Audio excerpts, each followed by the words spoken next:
जनगणना आप लोगों के सामने है। बिहार के लोग सबसे ज़्यादा गरीब और बेहाल लोग हैं। ग्रामीण आबादी, किसानों की आबादी सबसे कम है इस देश में अन्य राज्यों के मुकाबले। क्यों नहीं बिहार के किसानों को 3200 रुपये क्विंटल धान की खरीद होनी चाहिए? क्यों नहीं 2700 रुपये क्विंटल गेहूं की खरीद होनी चाहिए? क्या गेहूं को आज प्रेस कॉन्फ्रेंस की इसलिए आवश्यकता पड़ी कि देश के विभिन्न हिस्सों में चुनाव चल रहा है, जिसमें कई राज्यों के मतदान खत्म हो गए हैं, कई राज्यों में मतदान होना है। मैं इसलिए आप सभी को बताना चाहता था कि ये भारतीय जनता पार्टी का घोषणा पत्र है। इसमें साफ शब्दों में लिखा है मोदी की गारंटी। और केवल एक राज्य का नहीं मसला है, ये सभी 4 राज्य आंध्र प्रदेश, तेलंगाना, मध्य प्रदेश, छत्तीसगढ़ और राजस्थान, 4 राज्यों में देश के प्रधानमंत्री की मोदी की गारंटी के नाम से वायदा पत्र, घोषणा पत्र जारी किया गया, जिसमें कहा गया कि हम वहाँ के किसानों को धान की खरीद पर हम बोनस देंगे। 3100 रुपये प्रति क्विंटल धान और गेहूँ 2700 रुपये प्रति क्विंटल की दर से खरीदे जाएंगे। और उन राज्यों में जितना भी धान और गेहूँ होगा वो सभी खरीदे जाएंगे, कोई प्रतिबंध नहीं। सवाल यहाँ आता है कि क्या बिहार, उत्तर प्रदेश जैसे राज्य भारत के हिस्सा नहीं? अगर वो भारत के हिस्से हैं तो मोदी की गारंटी केवल 4 राज्यों तक क्यों सीमित हो जा रही है? जिन लोगों ने देश की राजनीति में, भारतीय जनता पार्टी के लोगों ने इस नारे के साथ देश में सरकार चला रहे हैं, एक देश एक कानून।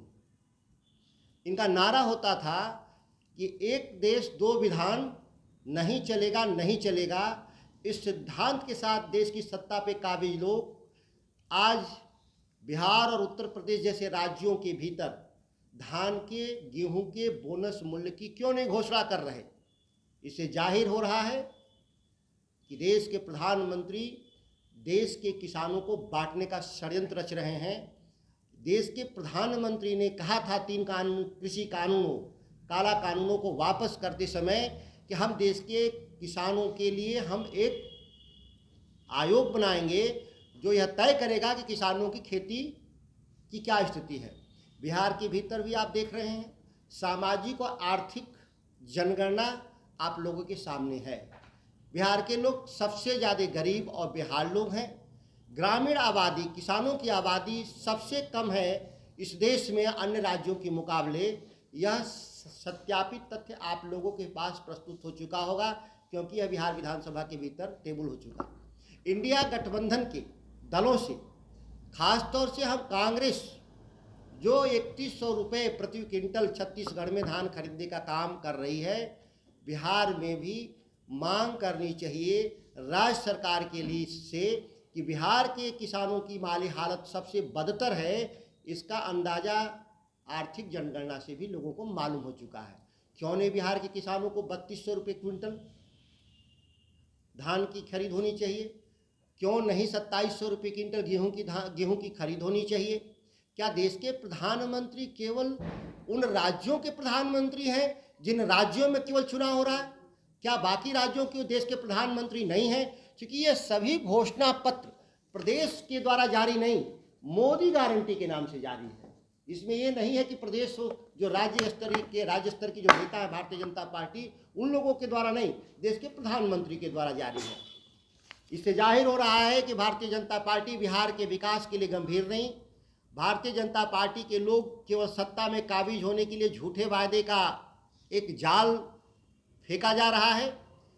इसलिए मैं अभी भी कह रहा हूँ इंडिया गठबंधन के सभी साथियों से, इस राज्य के मुख्यमंत्री नीतीश कुमार जी से, कि बिहार के किसानों की माली हालत सुधारने के लिए बिहार में चूँकि धान की कटनी प्रारंभ हो चुकी है, खरीद शुरू हो चुकी है, उसको जितना धान है एक एक पाई धान खरीदना चाहिए।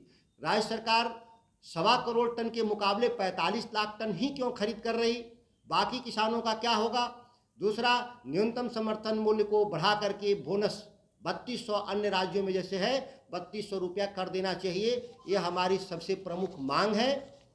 दूसरी बात, आप राज्य के किसानों के दुर्दशा को आप समझ रहे हैं। यहाँ पे पराली के फूकने पर दंड दिया जा रहा है।